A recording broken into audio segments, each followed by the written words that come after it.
sekalian yang dirahmati Allah, mari kita awali majelis kita ini dengan sama-sama baca lafaz basmalah. Bismillahirrahmanirrahim. Assalamualaikum warahmatullahi wabarakatuh.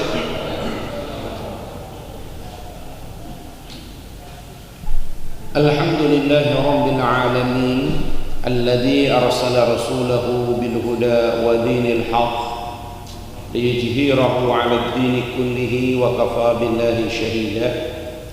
Asyhadu an la ilaha illallah wahdahu la syarika lah wa asyhadu anna Muhammadan 'abduhu wa rasuluhu la nabiyya ba'dah.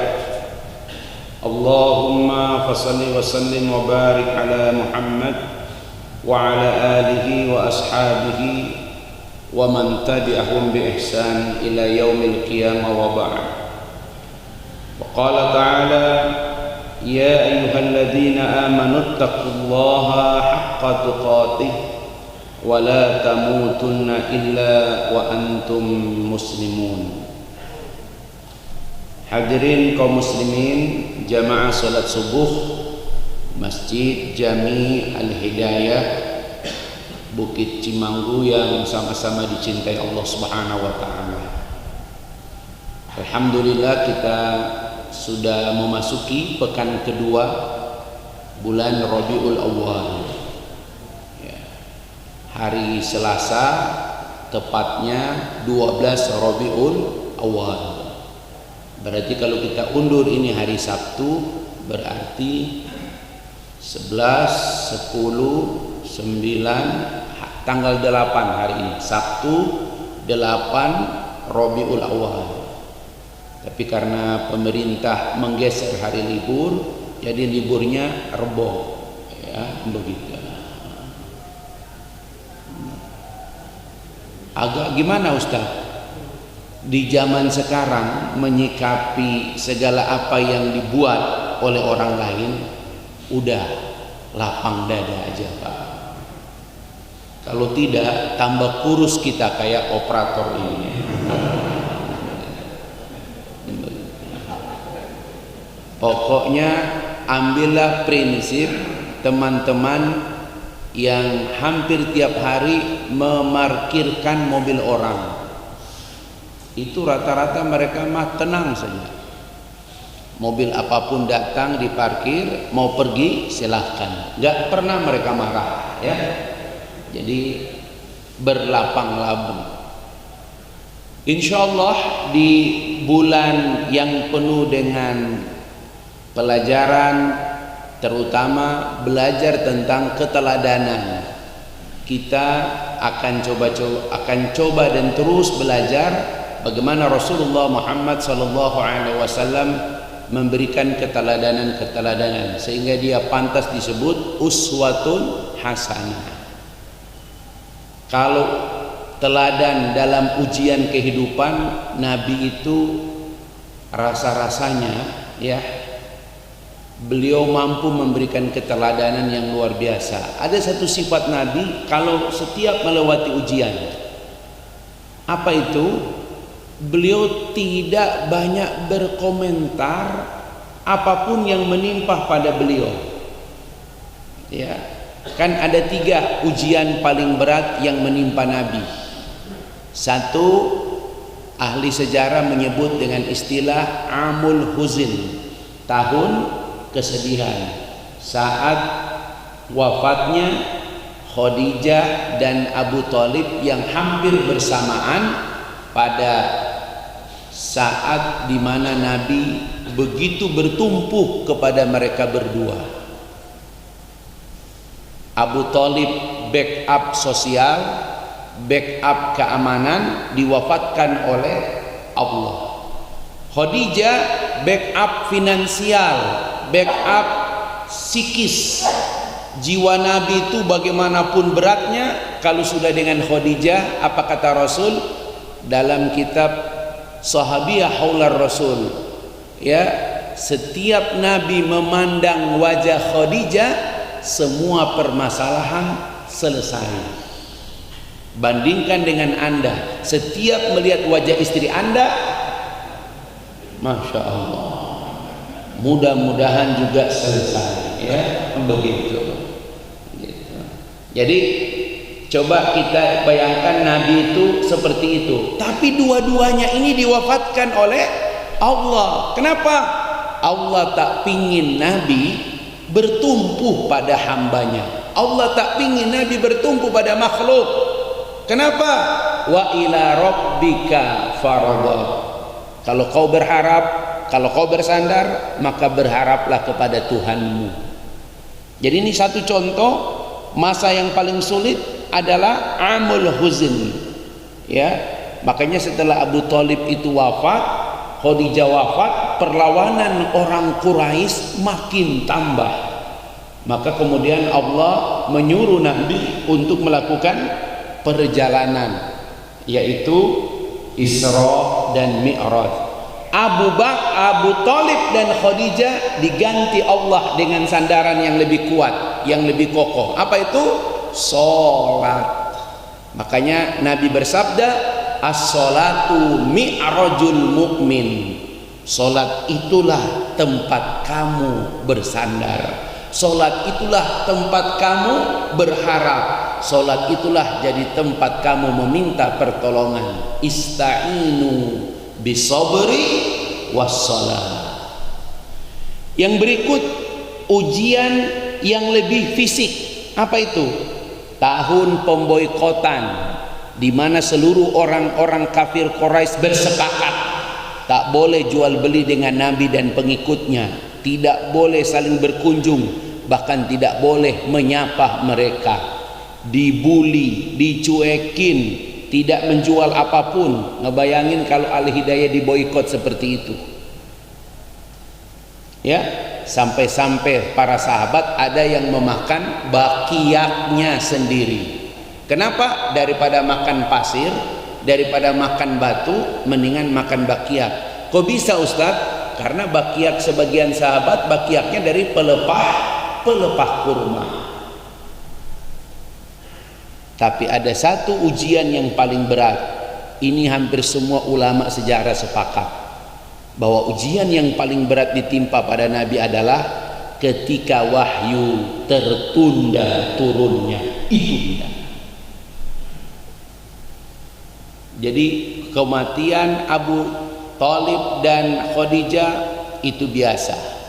Diboikot itu resiko. Tapi ketika wahyu tidak turun dan tidak ada keterangan, ya, karena kalau wahyu tidak turun, Jibril pun tidak turun. Pak, apa yang terjadi? Semua orang-orang Quraisy kemudian bersepakat. Apa kata mereka? Ini Pak, jadi kalau dibully itu udah dari dulu Pak. Apa kata mereka? Muhammad ditinggalkan oleh setannya. Bapak-bapak, apa yang terjadi? Tidak dikomentari, tidak disikapi, tidak. Makanya ada dalam bab akhlak itu, ketika kita menghadapi cobaan ujian, itu ada satu sikap, apa? Sukut, diam. Makanya jangan, kalau nggak tahu info, kalau tidak tahu apa-apa, jangan komentar. Karena komentar kita itu akan menjadi jalan masuk segala keburukan. Diam aja. Apa yang kira-kira Nabi lakukan sampai kemudian turun ayat yang sangat populer, surat Wad-Duha. Ya, surat Wad-Duha itu Pak, kalau kita buka pelan-pelan, coba kita buka dulu Pak. Nanti kita akan masuk pada tema kita pagi hari ini. Kenapa Ustadz mukaddimahnya seperti ini? Karena ini waktu kajian terlalu panjang soalnya. Belum jam 5 aja kita udah mulai. Ya. Surat Wad-Duha. Ini surat yang sangat populer. Surat yang ke-93.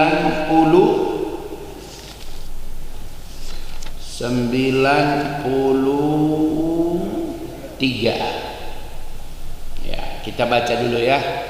Rasa-rasanya standar orang jadi imam Itu berani kalau dia sudah hafal wadduha, gitu ya. Orang berani sholat duha katanya kalau sudah hafal sholat duha. Ya, kita baca dulu. A'udzu billahi minasy syaithanir rajim. Bismillahirrahmanirrahim.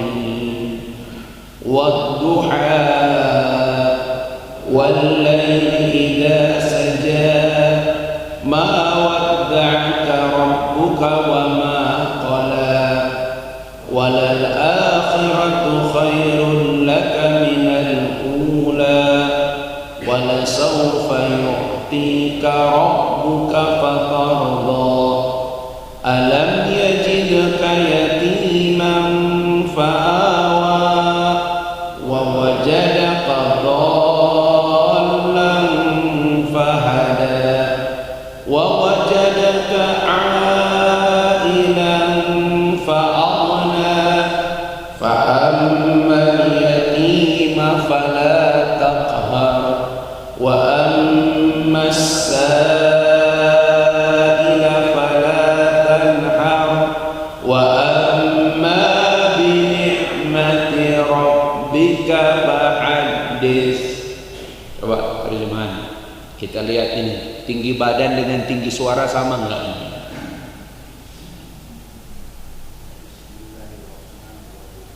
Demi waktu matahari sepenggalaan naik,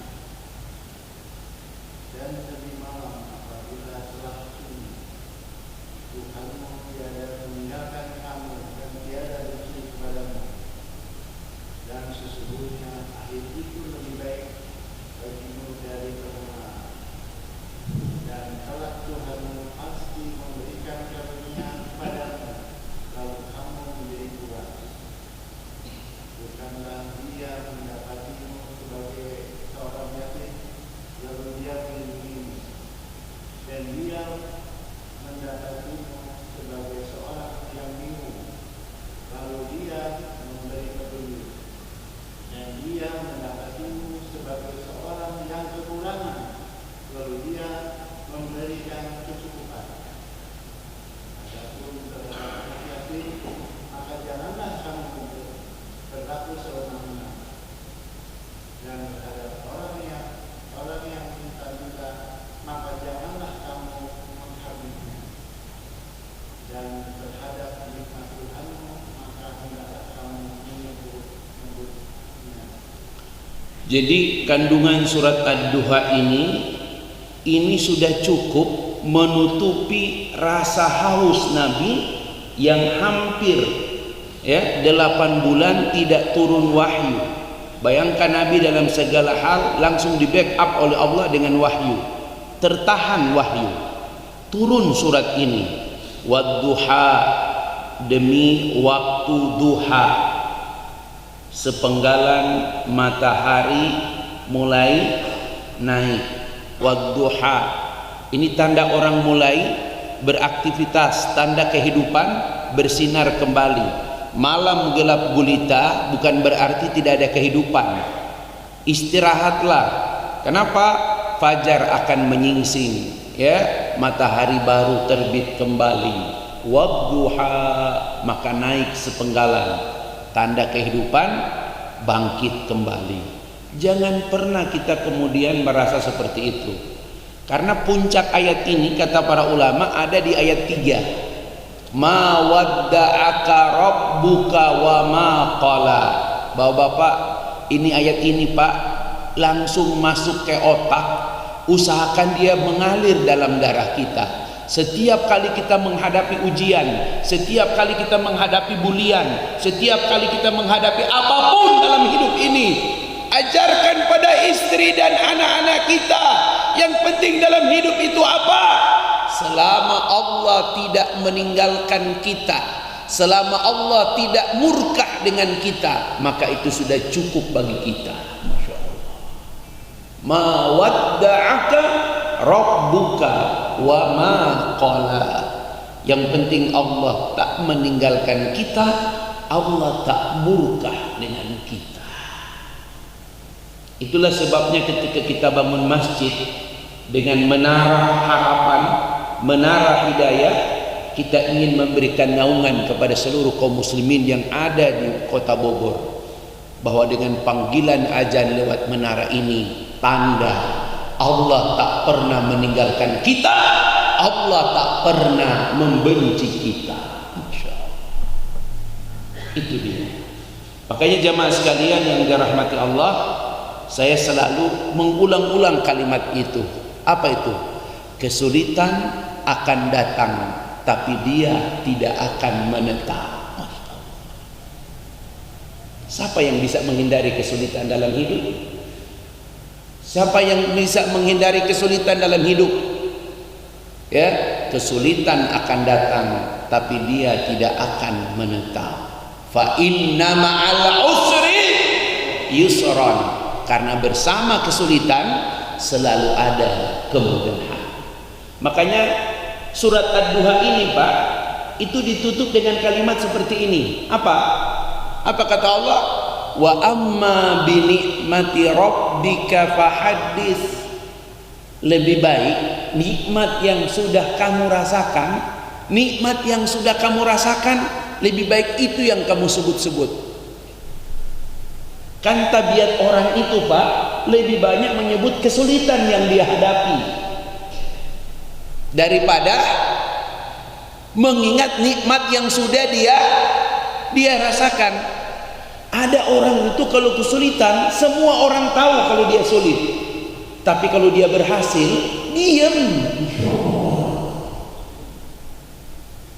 Ya, kalau ke masjid semua dia cerita kesulitannya, tapi kalau dia untung 12 miliar, dia nggak ngomong. Masya Allah. Ya, wa amma bi ni'mati rabbika fahaddits. Ayat ini oleh sebagian ulama dikonfirmasi dengan Quran surat Ibrahim ayat 34. Kita buka Ibrahim ayat 34.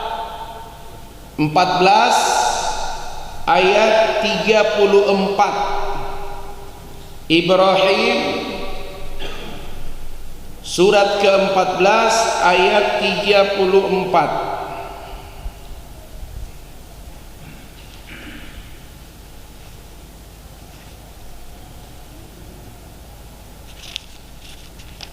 Halaman 260. Halaman 260. Sebelah kiri halaman dulu, halaman 260. Sebelah kiri paling atas. Ya. Halaman 260, kemudian sebelah kiri paling atas. Kita baca. Lihat ayat ini, Pak. Ini ayat ini lebih keras. A'udzu billahi minasyaitonir rajim. Bismillahirrahmanirrahim.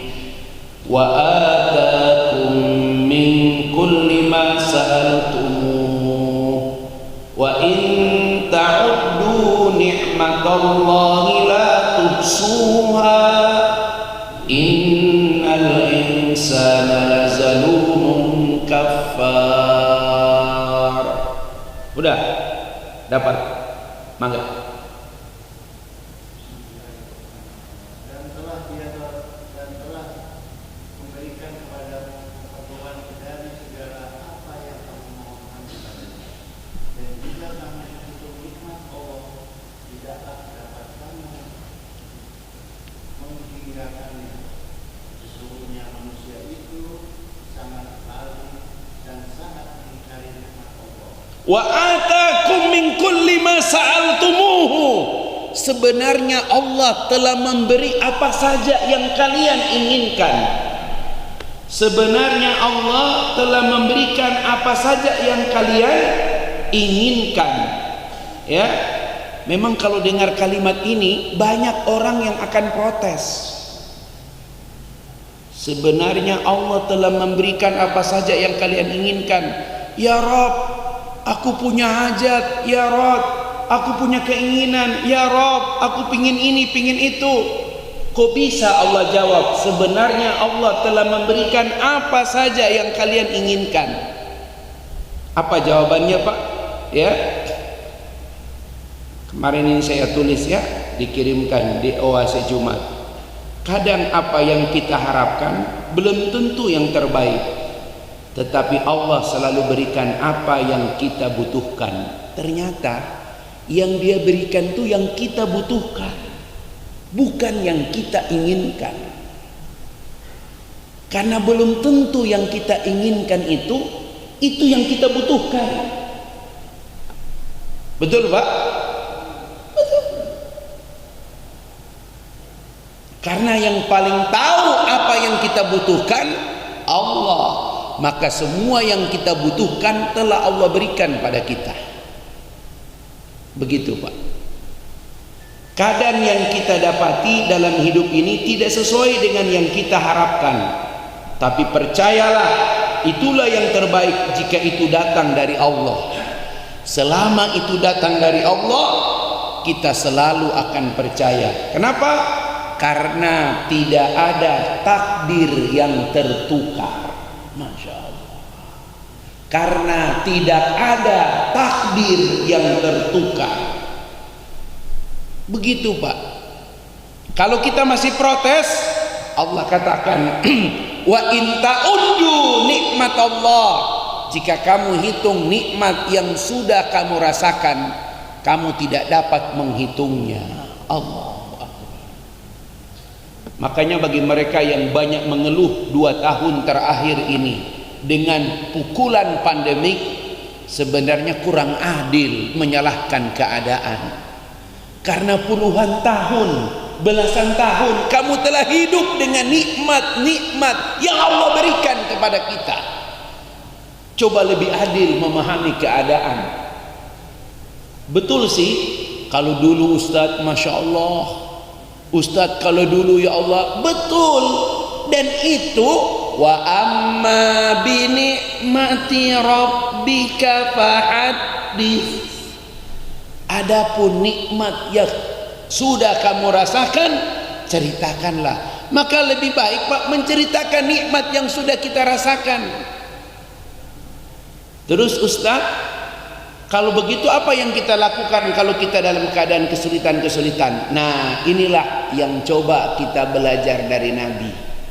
Ternyata ada satu kebiasaan Nabi, ini teladan yang paling membuat kita malu. Bapak-bapak, kalau teladan jihad, wajarlah kita memang harus mengakui Nabi adalah rajulun jihad, laki-laki yang hidup dengan semangat jihad. Kalau qiyamul lail, kita harus akuilah, bahkan qiyamul lail itu jadi wajib bagi dirinya. Kalau bersedekah, kita akuilah Nabi tidak pernah menyimpan sepotong roti pun dalam semalam di rumahnya. Nabi tidak pernah menyimpan sepotong roti pun dalam semalam di rumahnya. Kalau gitu apa yang kita membuat malu, kemudian kita tidak sanggup meneladani Nabi? Ada satu amalan Pak. Apa itu? Yaitu Nabi disebut dengan sahibul istighfar. Beliau orang yang paling sering memohon ampun kepada Allah. Ini yang membuat kita malu. Ini yang membuat kita malu. Kenapa kita malu? Kalau beliau masih beristighfar, padahal beliau maksum, beliau terjaga dari perbuatan dosa. Kalaupun beliau salah, sudah dijamin liyaghfirallahu laka, Allah mengampuni bagimu ma taqaddama wa ma ta'akhkhara, dosamu yang lalu maupun dosamu yang akan datang. Tidak ada makhluk yang Allah berikan garansi kecuali Nabi Muhammad. Apa itu? Dosamu yang lalu diampuni, dosamu yang akan datang juga diampuni. Dan beliau maksum, dijaga oleh Allah. Tapi itu pun beliau masih banyak beristighfar. Masya Allah. Inilah kenapa judul yang disampaikan di broadcast, gapai ampunan, raih harapan. Karena ketika kita bisa mendapatkan ampunan Allah, maka pasti harapan itu yang datang kepada kita.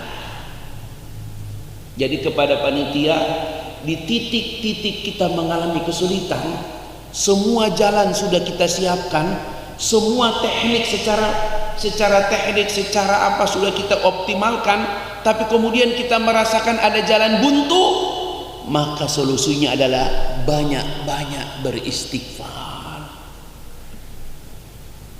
Kenapa? Karena pada titik itulah tidak sekedar kita menyadari siapa diri kita, kita tidak sekedar menyadari bahwa kita punya banyak kesalahan, tapi pada saat itulah Allah Subhanahu wa taala kemudian dia akan turun tangan menyelesaikan apa yang kita butuhkan. Itulah sebabnya jemaah sekalian yang dirahmati Allah, kalimat ini muncul, ya. Raih ampunan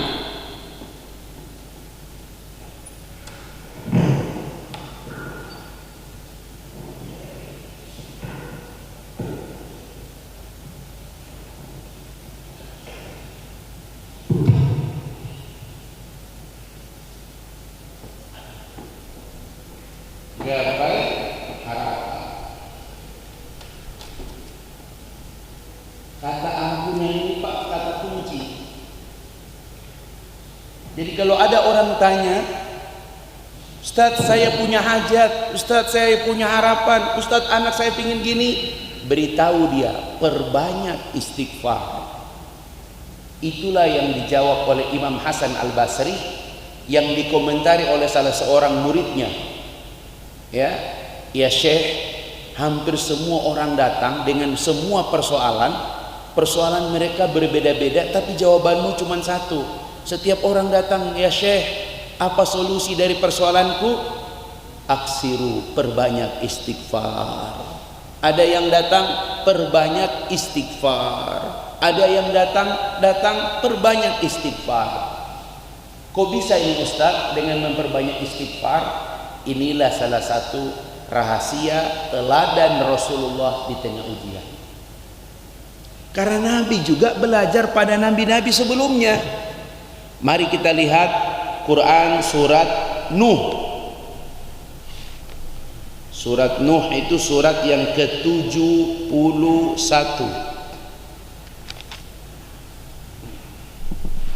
Surat Nuh halaman 570. Halaman 570. Nuh paling bawah sebelah kiri, paling bawah pokoknya. Mulai dari ayat 10, ayat 11, ayat 12.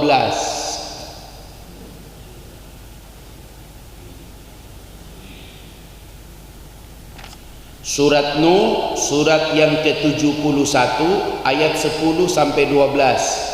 Kita baca dulu. Halaman 570 paling bawah sebelah kiri. A'udzu billahi minasy syaithanir rajim. Bismillahirrahmanirrahim.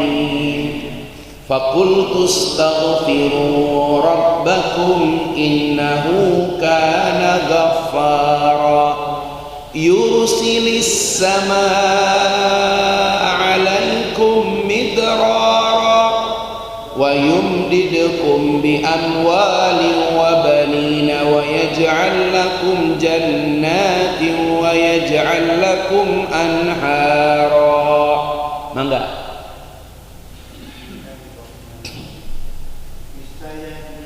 Nah, ayat 10 dulu. Nah, ini menunjukkan umur, ya.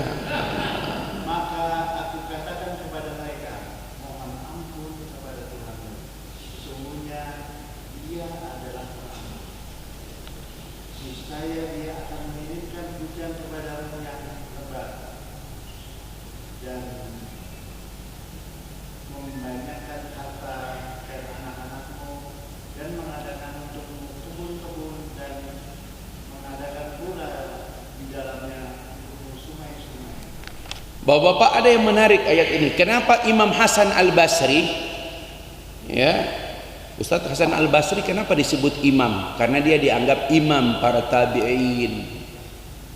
Ya, kata-katanya luar biasa. Kenapa beliau menjadikan ayat ini sebagai rujukan? Kalau Nabi Nuh berkata fakultu, tapi ayat ini ada perintahnya, istaghfiru, mohonlah kalian ampunan kepada Allah. Ya, kenapa kalau Allah beri ampunan, Pak? Karena ketika Allah beri kalian ampunan, yursilis sama alaikum midrara, Allah turunkan hujan yang lebat, hujan yang penuh dengan karunia. Kalau kata lebat, Pak, bagi orang Arab yang tinggal di padang pasir, itu tidak ada karunia yang lebih besar kecuali hujan lebat. Karena kalau cuma gerimis, Pak, nggak ada arti, Pak, di padang pasir, Pak. Kalau kata kita, ya Allah, ya, apa namanya, hilangin debu aja susah, apalagi di padang pasir. Makanya hujan yang lebat itu karunia paling besar. Tapi yang menarik berikutnya kata ini, Pak, wa yumdid, bukan wa yarzukum, bukan Allah dia rizkikan kepada kalian, tapi wa yumdid. Kata ulama bahasa itu bukan diterjemahkan dan dia memperbanyak harta kalian, tapi ada yang menerjemahkan harta itu berbondong-bondong datang kepada kalian. Masya Allah. Kita ini ada proyek, kita ini ada kerjaan, ya, pembayarannya macet-macet, Pak. Banyakin istighfar, Pak. Perbanyak istighfar. Ya, saya suka diminta, apa itu orang minyak bilang tuh, kalau mulai pengeboran tuh, apa namanya istilahnya tuh, ya, apa namanya, diundang, jemput pakai helikopter, Ustaz, ini kita mulai pengeboran pertama, baik, dijemput, direksinya semua kumpul. Saya bilang, kenapa Ustaz Yasir? Ada cerita teman-teman dulu pernah undang Ustaz, itu potensinya cuma sekian, pas Ustaz doain katanya, ya Allah Ustaz, itu berkali-kali lipat. Saya bilang tuh kebetulan aja, saya bilang. Enggak Ustaz, karena kebetulan itu makanya kemudian kami mau ngambil lagi Ustaz. Diambillah saya ke sana itu, Pak. Teman-teman Salafi bilang, Ustaz ada dalilnya nggak ini berdoa di sini? Antum tanya dalil terus, saya bilang. Masya Allah. Ya Masya Allah, ini orang yang hidup dengan dalil, ya gitu. Saya bilang sama dia, oh janggutnya kan panjang. Saya bilang, antum ambil apa namanya air putih. Dia bilang, oh boleh Ustaz, bertawasul sebagaimana Rasulullah. Iya, saya bilang itu aja. Duduk di sini, ya. Sebelum saya mulai itu, saya beritahukan kepada seluruh orang yang ada di area situ. Saya bilang, siapa penanggung jawab area ini? Direksinya bilang, mana ini yang penanggung area sini? Orangnya gede. Saya tanya dulu, antum muslim? Muslim Ustaz. Masya Allah. Sebelum kita mulai, antum harus bersepakat dulu dengan saya. Apa ini? Pertama, antum harus jaga area ini dari orang-orang yang jahil. Apa itu tanda orang yang jahil? Selama dia masuk di area ini, kalau dia muslim dia harus jaga sholatnya. Yang kedua, kalau dia bukan non muslim siapapun, maka tidak boleh ada orang yang berkata kotor di tempat ini. Kalau dia berkata kotor, berkata sia-sia, suruh keluar dari area ini. Kok bisa? Itu yang akan menghalangi rizki Allah kepada kalian. Sepakat? Kata salah satu manajer apa itu Ustadz yang kami larang, pokoknya dilarang bicara kotor begitu. Karena orang kalau di tempat pekerjaan gitu kadang-kadang mengumpat, dia bilang nggak boleh seperti itu.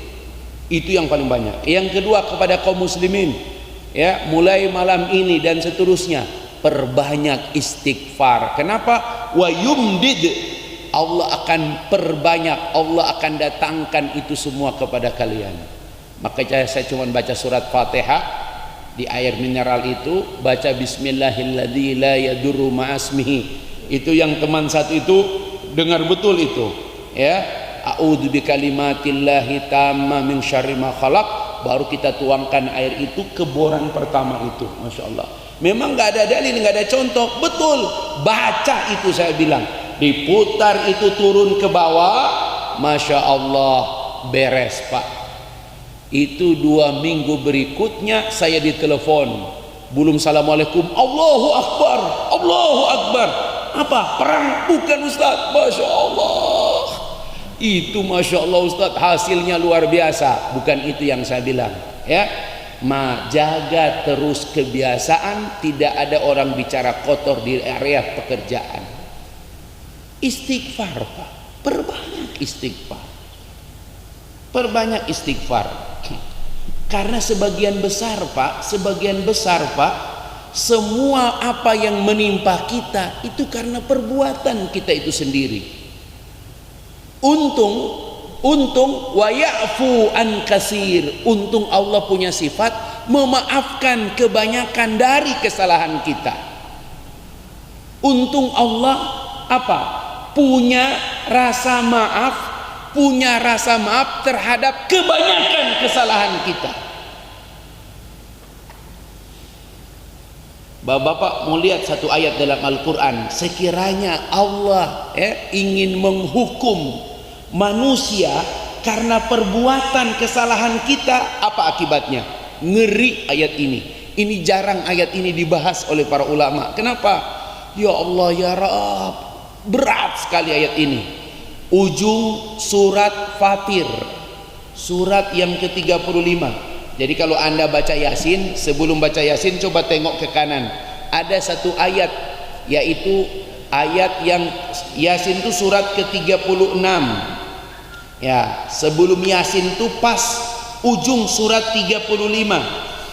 Surat Fatir ayat 45. Di ujung ayat itu Pak, betapa ayat ini ya Allah ya Rabb. Halaman 440 paling kiri atas. Ini kebetulan aja Pak, ini hampir semua kajian ayat ini berada di pojok kiri atas, pojok kiri bawah. Ya Masya Allah. Kiri paling atas sebelah kiri, halaman 440. Itu sudah ada Yasin di bawahnya ya Pak. Paling atasnya Pak, ayat terakhir surat Fatir, surat 35 ayat 45. Mari kita baca ayat ini. A'udzu billahi minasyaitonir rajim. Bismillahirrahmanirrahim. Walau yu'akhidullahu an-nasa bima kasabu ma taraka ala zahriha min dabbatin walakin yu'akhiruhum ila ajalin musamma fa idza jaa ajaluhum fa inna Allaha kana bi'ibadihi basira.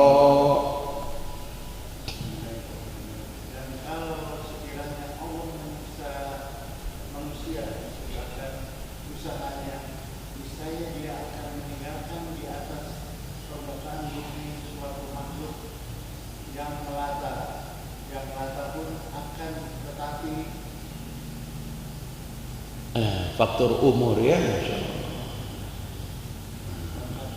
Loncat ya Masya Allah.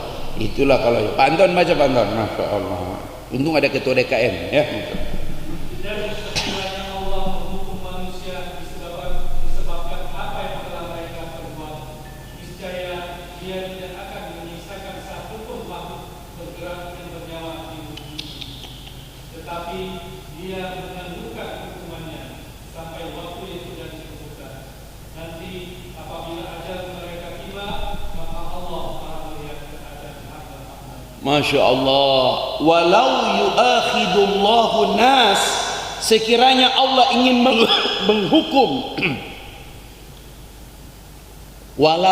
kalau saja, sekiranya, seandainya kalau Allah ingin menghukum karena perbuatan tangan kalian, gak ada satupun makhluk bergerak di atas muka bumi ini disisahkan. Na'udzubillah.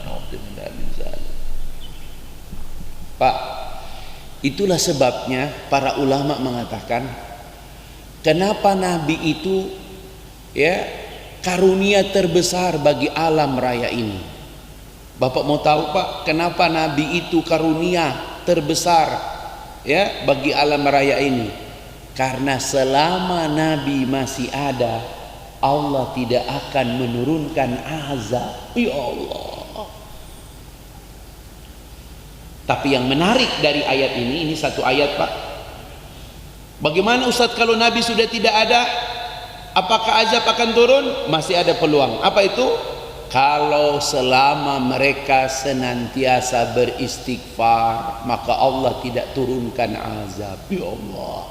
Quran surat ya. Jadi ini terusannya dari sini Pak. Kita pindah ke surat 8 Al-Anfal ayat 33. Al-Anfal surat yang ke-8 ayatnya 33. Halaman 180 pojok kiri bawah. Ini kebetulan Pak, tiap kali kita buka ayat ini Pak, kalau bukan pojok kiri atas, pojok kiri bawah, ini kita ketemu dengan satu ayat lagi Pak. Betapa besarnya Rasulullah sallallahu alaihi wasallam diutus oleh Allah, karena selama Nabi masih hidup Allah menahan azab. Ya Allah.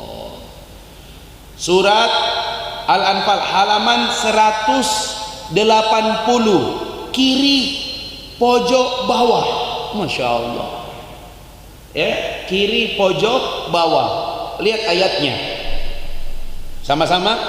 A'udzu billahi minasyaitonir rajim. Bismillahirrahmanirrahim.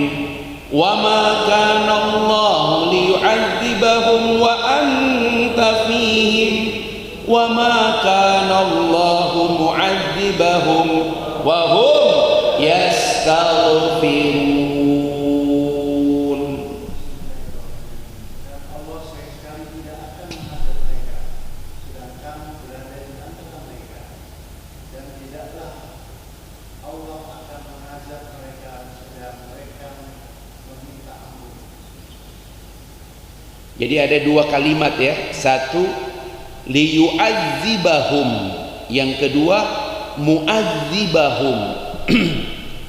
Allah tidak akan mengazab selama Nabi masih hidup dengan mereka. Makanya bapak-bapak ya, ada satu hadis ini kemudian disahihkan oleh beberapa ulama hadis, bahwa Abu Lahab di neraka nanti itu setiap Senin dia libur dari hukuman, hanya karena dia bersyukur dengan kelahiran kemenakannya. Abu Lahab itu masih uaknya Nabi ya, dia masih bersyukur dengan kelahiran, karena ketika Nabi lahir dia bersyukur, dan karena itulah kemudian dia tiap Senin ya, hukumannya di neraka diringankan oleh Allah Subhanahu wa taala. Itu Nabi Allah. Allahumma salli wa sallim wa barik alaihi, sallu ala nabi. Masya Allah.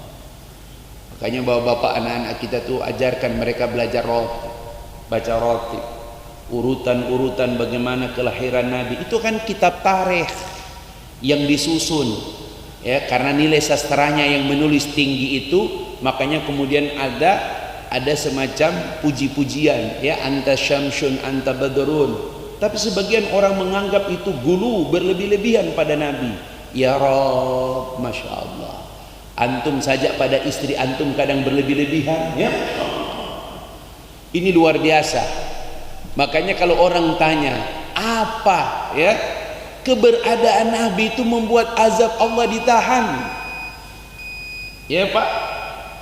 Dan kalau kita tidak pingin azab Allah itu turun, maka perbanyak istighfar. Di sini menggunakan kalimat fi'il mudhari, wa hum yastaghfirun, dan mereka selalu senantiasa memohon ampun kepada Allah. Maka perbanyaklah oleh kalian istighfar. Ya Allah Pak, waktu kosong Pak, jangan isi dengan yang lain. Kalau bapak tidak punya wirid khusus, mendingan perbanyak istighfar ya. Bapak Biasanya pengajian itu dijelaskan dulu secara bahasa. Ini sudah jelaskan kemana-mana, baru Ustadz jelaskan sedikit apa itu secara bahasa. Karena kandungannya yang lebih penting. Ya, ampunan. Kalau dalam bahasa Arab ini lebih pas katanya, ya, maghfirah. Ini dia. Kira-kira Pak, maghfirah itu lebih akrab di kita bulan apa? Ramadan. Karena di Ramadan 3 waktu semuanya ampunan. Lihat, man shoma ramadana imanan wahtisaban ghufira lahu. Ghufira, diampuni. Itu baru puasa, berarti maghrib diampuni. Mulai azan Isya, man qama lailata ramadana imanan wahtisaban ghufira lahu, sampai witir selesai diampuni. Tambah lagi Ustaz, ada lagi man qama lailatul qadar. Semuanya hadis Bukhari ya. Man qama lailatul qadar, siapa yang bangun ya menegakkan salat, menegakkan ibadah di malam-malam Lailatul Qadar, sama redaksinya ghufira lahu. Makanya apa kata Rasulullah? Tidak ada orang yang paling merugi. Tidak ada orang yang paling merugi hadir di bulan Ramadan tapi dia tidak mendapatkan ampunan. Masya Allah. Kenapa? Karena 3 kali kesempatan itu Allah berikan. Kalau dia tidak dapat ampunan, itu ngapain orang di Ramadan? Ya bagaimana mau dapat ampunan Ustaz? Ramadan ada proyek. Ya Allah, ya Allah, ya Karim. Orang lain tadarus, dia lagi ngerjain, ya Allah, ngawasin ini, ngawasin itu, ya Allah. Ya, Ramadan orang lain ibadah, dia berantem dengan keluarga, ya Allah, musuh-musuhan sama bininya, ya Allah. Makanya bini jangan satu, tolong di ini ya, dieditin, Masya Allah. Ya, kalau ini bermasalah, pindah ke yang lain, Masya Allah. Ya, nggak kondusif di sini, pindah ke yang kondusif. Nah, ini sudah mulai ya, maklum di ujung-ujung ya, Masya Allah. Ustaz, udah isyarat Ustaz, Masya Allah. 529 ya, 530 masih lah ya, Masya Allah. Sabar dikit ya, Masya Allah. Ya, Masya Allah. Bapak-bapak, jadi maghfirah Allah itu punya sifat Al-Ghaffar. Ini dia, ya, ini dia pengampun. Sedikit Pak, saya perlu jelaskan supaya kenapa penting banget istighfar. Pak, Ghaffar, maghfirah. Kalau kita mohon ampun, itu disebut al-istighfar. Ini baru bilang istighfar, mohon ampun. Apa sebenarnya Pak arti maghfirah? Al-Imam Al-Ghazali mengatakan Al-Ghaffar, Allah Maha menuntut. Jadi dari kata Ghafar, artinya menuntut. Ini yang paling minimal kebutuhan seorang hamba pada Tuhannya. Apa kata beliau? Ya Pak, kalau Allah mengampuni seorang hamba, berarti 2 yang Allah berikan pada kita Pak. Pertama, Allah menutup kesalahan hamba itu dari Allah menutup kesalahan aibnya dari seluruh pandangan manusia. Saya ulangi, kalau Allah mengampuni seorang hamba, pertama Allah menutup aibnya, kesalahannya dari pandangan manusia. Yang kedua, jika Allah mengampuni seorang hamba, Allah menutup kesalahannya dan dia tidak disiksa di hari kiamat. Itulah sebabnya kebutuhan yang paling mendasar kita kepada Allah adalah ampunannya. Bapak-bapak, mari kita ambil kesimpulan Pak, dari kalimat ini. Kata Imam Al-Ghazali, kalau seorang hamba diampuni oleh Allah, berarti aibnya di hadapan manusia ditutup oleh Allah. Apa maknanya? Lihat Pak, lihat Pak.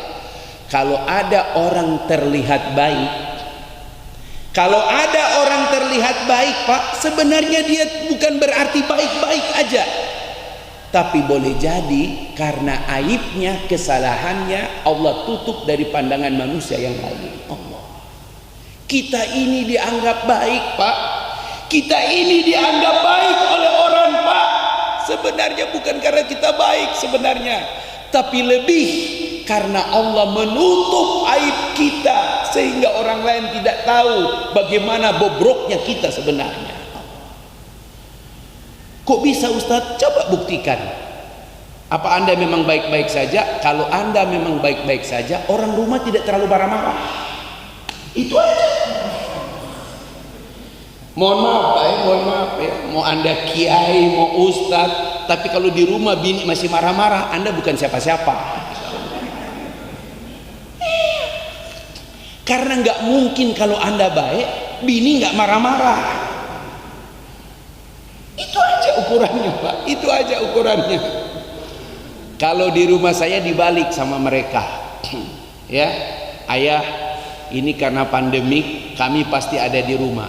Kan ada banyak orang profesor, doktor, dia mengaku orang sukses. Selama pandemik jadi orang darah tinggi Pak. Tiap hari marah-marah sama anaknya, sama. Kenapa?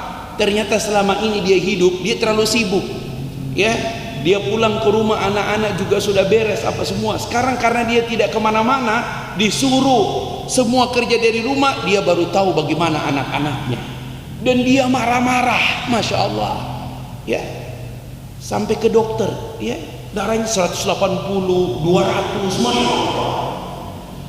Aneh dia, padahal biasa dia normal. Itulah karena kita baru tahu sebenarnya siapa kita Pak. Jadi kalau kita baik Pak, mohon maaf Pak, kalau kita baik, yakinlah karena Allah lebih banyak menutup aib kita. Makanya Nabi SAW punya zikir yang tidak beliau tinggalkan. Apa itu? Pagi sore, pagi sore, Allahumma stur aurati wa amin rawati. Ya Allah, tutuplah auratku, kesalahanku, aibku ya Allah, dan berikan aku rasa aman dengan ampunanmu. Tidak ada nikmat yang lebih besar Pak bagi kita makhluk pendosa kecuali ketika Allah menutup, ya, dosa-dosa kita di masa lampau. Ustadz, kalau Allah menutup dosa itu, apakah dosa kita masih ada? Masih, ya. Kecuali kalau Allah tambah lagi, maafkan dosa kita. Kalau Allah memaafkan, berarti dosa kita dihapus. Makanya Nabi di akhir Ramadan tidak minta ampunan, tapi minta maaf. Allahumma innaka afuwun tuhibbul afwa fa'fu anni. Ya Rabb, Engkau maha pemaaf, senang sekali dengan hamba yang minta maaf, maafkanlah. Kata Aisyah, engkau minta maaf? Ya, karena kalau Allah memaafkan, itu berarti Allah mendelete semua kesalahan-kesalahan kita. Umar bin Khattab merasa kalau kesalahannya dihapus, bagaimana 40 tahun lebih dia dalam kekufuran? Maka Allah turunkan satu ayat khusus. Apa itu? Man taba wa amana wa amila amalan sholiha fa ulaika yubaddilullahu sayyiatihim hasanat. Siapapun yang taubat kemudian beriman dan dia buktikan dengan amal soleh, bukan ditutup, bukan dihapus, tapi kesalahan-kesalahannya Allah ganti jadi kebaikan. Allahu Akbar. Itulah nikmat dalam agama ini. Oleh karena itu bapak-bapak jamaah sekalian yang dirahmati Allah, perbanyaklah istighfar. Perbanyaklah istighfar. Bapak duduk Pak, walaupun agak sedikit ini dikit Pak, istighfar banyak. Ya, kalau Nabi ajak 100 kali, masa kita kurang? Padahal Nabi maksum, padahal Nabi terjaga, padahal Nabi ada jaminan. Kita ini nggak ada jaminan Pak. Perbanyak istighfar. Duduk Pak, lebih awal ke masjid. Bapak bingung mau minta apa? Banyakin istighfar.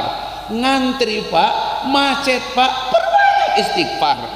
Ya, kan ada orang punya kebiasaan gitu. Kalau di jalan itu orang bikin kelakuan, nggak sadar mulutnya, nyet. Masya Allah. Memang nggak lengkap sih, karena takut juga dia dosa kan. Nyet. Masya Allah.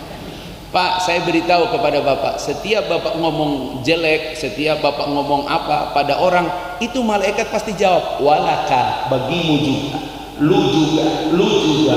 Maka jangan ngomong jelek, jangan ngomong kotor ke orang ya. Perbanyak istighfar. Masya Allah.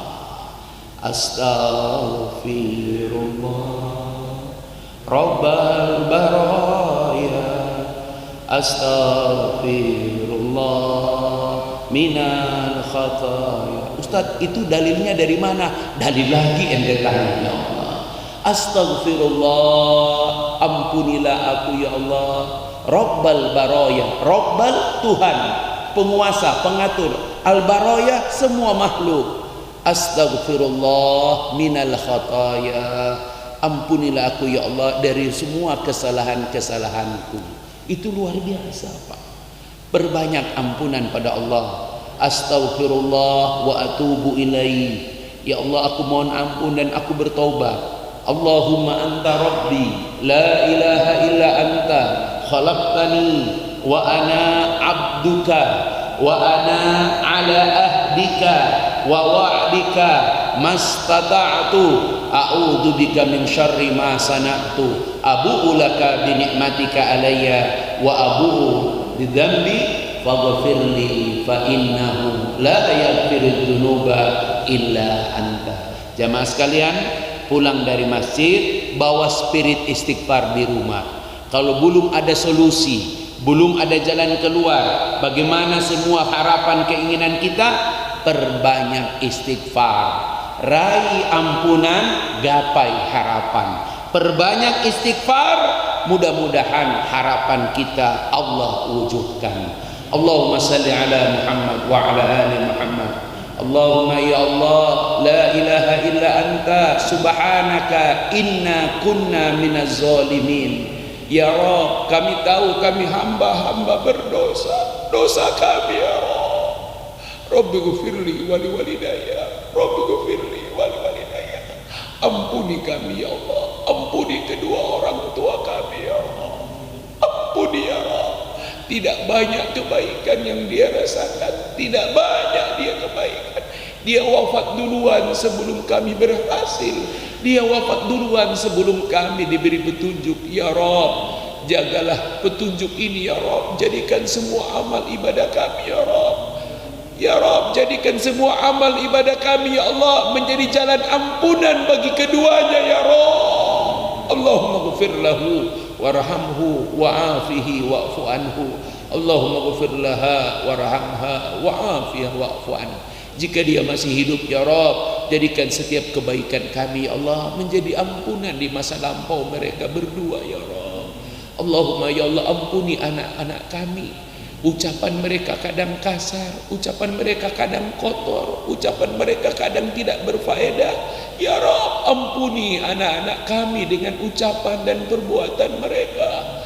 Ya Rabb, ampuni pasangan kami ya Rabb. Ampuni, kadang dia tidak bersyukur, kadang dia kurang bersabar. Ampuni dia ya Rabb, ampuni dia ya Rabb. Ya Rabb, ampuni sahabat kami, teman kami, jamaah kami, mungkin atasan kami, mungkin sahabat, teman ya Allah kami. Ampuni kami semua ya Rabb. Pantaskan kami ya Allah orang-orang yang Engkau ampuni ya Rabb. Jangan Kau biarkan dosa kami di malam hari, kecuali Engkau ampuni kami di pagi hari.